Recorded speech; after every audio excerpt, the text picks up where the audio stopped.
Donc salut à tous, j'espère que vous portez extrêmement bien. On va voir ensemble pourquoi est-ce que le Bitcoin chute, ok. Donc notre analyse précédente s'est déroulée de manière parfaite.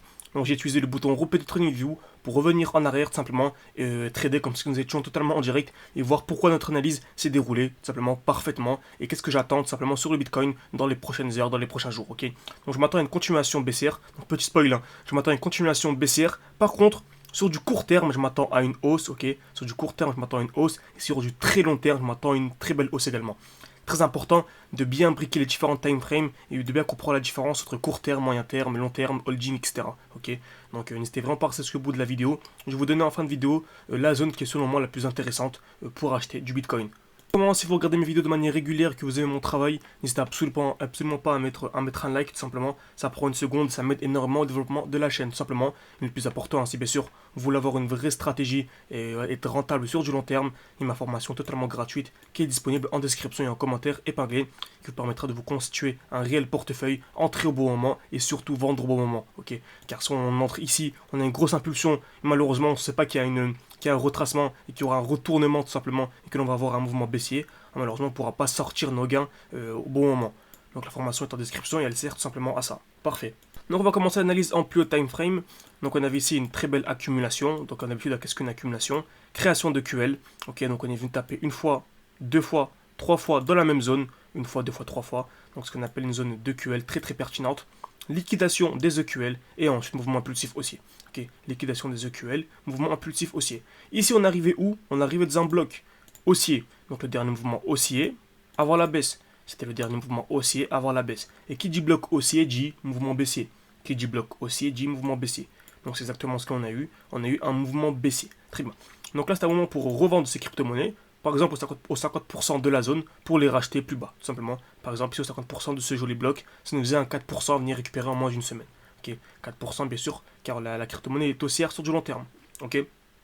C'est grâce à ces petits pourcentages, tout simplement, bien sûr, en spot. Hein, on reste en spot. Moi, je reste tout le temps en spot. Faites ce que vous voulez, mais en tout cas, moi, je suis en spot. Ok, donc je l'ai répété trois fois, donc je pense que c'est clair. Sur du long terme, c'est pour ça que ces derniers mois, chaque mois, vraiment, on a dépassé les 10% de performance. C'est grâce à, tout simplement à ces petites corrélations, ok, ces petites corrélations sur différentes crypto-monnaies. Mais là, on va rester sur les retracements, ok, grâce à ces retracements, tout simplement. Ces zones de supply, revendre dans des blocs pour acheter dans des blocs précédents. Très bien.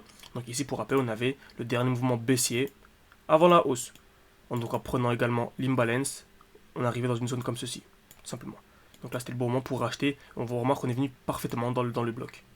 Ensuite, impulsion haussière, simplement, on remarque quoi? On arrive ici dans un très gros bloc. Un bloc encore beaucoup plus pertinent. Regardez bien, c'est le dernier mouvement haussier avant l'impulsion baissière. Ok, donc c'est le réel mouvement haussier avant l'impulsion baissière. Donc qui dit bloc haussier dit mouvement baissier, encore une fois. Qui dit bloc haussier dit mouvement baissier. Donc je m'attendais à quoi? À un retracement, un retour dans ce bloc. Donc ici on a un petit retour, parfaitement, ok. Ensuite ici, on est venu s'appuyer où? Bloc baissier. Donc qui dit bloc baissier dit mouvement haussier. Donc c'est très clair en fait, hein, c'est très simple. Qui dit bloc baissier du mouvement haussier et qui dit bloc haussier du mouvement baissier. Donc là, bloc baissier, c'est toujours la même chose. Hein. On aurait pu racheter ici et on a eu la belle impulsion haussière. Très bien. En plus de cela, on remarque quoi ici? On avait notre magnifique zone de QH. On est venu taper ici, tac. Une fois, deux fois, trois fois dans la même zone.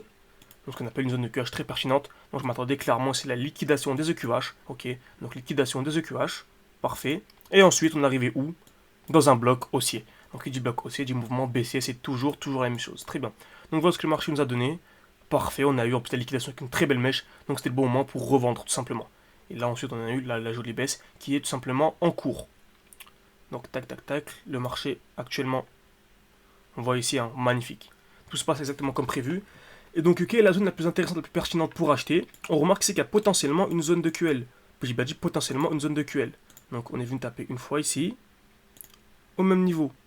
Donc on a une zone intéressante, donc on pourrait clairement ici tout simplement avoir la liquidation des EQL. Donc en cas de liquidation des EQL, ce serait selon moi un bon moment pour acheter. Ok, clairement ici, hein, les 27 000 seraient intéressants pour du long terme bien sûr. On peut toujours trouver des zones plus optimales pour un investisseur long terme, pour un débutant par exemple, attendre la liquidation des EQL et une accumulation en dessous. Hein, bien sûr si on a ce genre de configuration, c'est-à-dire liquidation des EQL puis accumulation, ok, comme ceci, ce serait vraiment extrêmement pertinent et moi-même j'achèterais dans cette zone, tout simplement. C'est-à-dire ce n'est pas un conseil d'investissement, encore une fois. Faites vos propres recherches. Très bien. Donc, également, pourquoi est-ce que je m'attends à un mouvement aussi sur du court terme? Car en fait, ici, on est overextended, ok. Déjà, le plus important, c'est qu'on arrive dans un bloc. Ok, donc le dernier mouvement baissier avant l'impulsion haussière. Le dernier mouvement baissier avant l'impulsion haussière. Très bien. On arrive dans un bloc et on est overextended. C'est-à-dire qu'on a une grosse impulsion baissière composée quasiment seulement de bougies rouges. Ok, il y a très peu de mèches en plus de cela. Donc on a une très grosse impulsion baissière. On arrive dans un bloc. Donc on regarde petit time frame, est-ce qu'on a une accumulation. Et on remarque qu'on a clairement le début d'une accumulation. Donc je m'attends clairement ici à ceci. Même si on vient liquider les EQL, admettons que l'on vient liquider les EQL plus bas, que ce sont de réels EQL tout simplement, on pourrait clairement avoir un retracement, revenir pourquoi pas dans le bloc ici, dans le mouvement haussier avant la baisse, distribuer avant d'avoir la chute. Okay. Donc là on peut par exemple acheter ici, revendre ici, pour acheter plus bas, vous voyez. Donc là on est vraiment en petit time frame en 30 minutes, et entre là il y a déjà un 2%. Donc imaginez-vous lorsqu'on aura le prochain bull run, et que nous aurons des impulsions vraiment incroyables, il y aura des 10% à venir chercher en quelques minutes, quelques heures, ce sera vraiment incroyable. Donc ici, en plus de cela, on remarque qu'on a un bloc, dernier mouvement baissier, avant l'impulsion haussière. On a un retour parfait dans ce bloc, et on remarque qu'on a un début d'accumulation dans ce bloc. Donc on pourrait clairement ici en fait avoir la liquidation.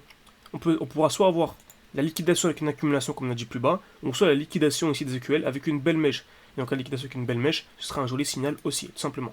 Si vous avez des questions en commentaire, ok, et n'hésitez pas également à me dire votre avis sur le Bitcoin, ce que vous voyez sur le Bitcoin, quelle est selon vous la meilleure zone d'achat, est-ce qu'on va effectuer des plus bas, est-ce qu'on aura un retracement beaucoup plus profond, ou est-ce qu'on aura directement un mouvement haussier dès lors que nous viendrons liquider les EQL.